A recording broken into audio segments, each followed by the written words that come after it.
এই মুহূর্তে অর্থ উপদেষ্টার বাসভবনের সামনে আছেন সহকর্মী MS আরেফিন। সরাসরি যাচ্ছে তার কাছে।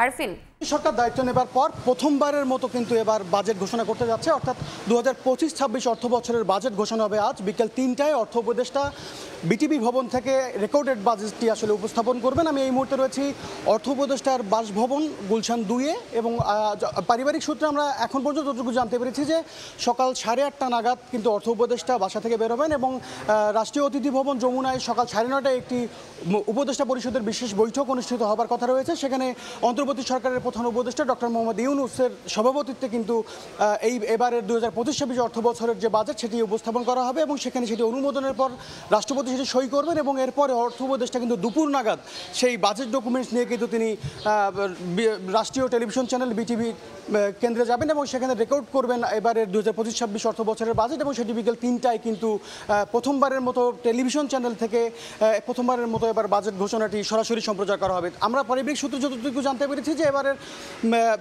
অর্থ উপদেষ্টা কিন্তু খুবই সাদামাটা স্বভাবের মানুষ, খুবই সাদামাটা গরনের পোশাক তিনি পছন্দ করেন।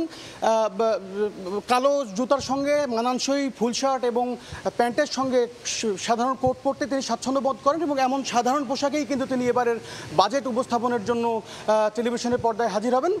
জানিয়ে রাখতে চাই এবার এই 2025-26 অর্থ বছরের বাজেট কিন্তু 7,90,000 কোটি টাকা ঘোষণা করা হতে পারে বলে আমরা জানতে পেরেছি এবং গত অর্থ বছর অর্থাৎ 2024-25 অর্থ বছরের বাজেট ছিল কিন্তু 7,97,000 কোটি টাকা, অর্থাৎ 7,000 কোটি টাকা কম বাজেট কিন্তু এবার প্রস্তাবনা করা হতে পারে, কারণ রাজস্ব আদায়ে ঘাটতি এবং বৈদেশিক যে ঋণ সেটি পরিশোধের সরকারি চাপ থাকায় কিন্তু এবার বাজেটের যে আকার সেটি কিন্তু ছোট করা হচ্ছে।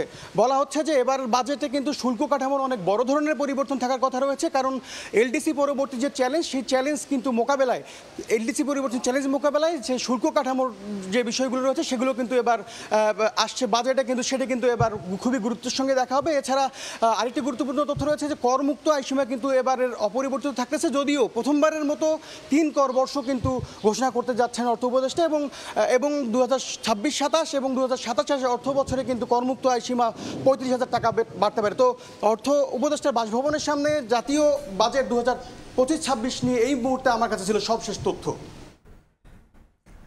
সরাসরি যুক্ত ছিলাম অর্থ উপদেষ্টার গুলশান বাসভবনে।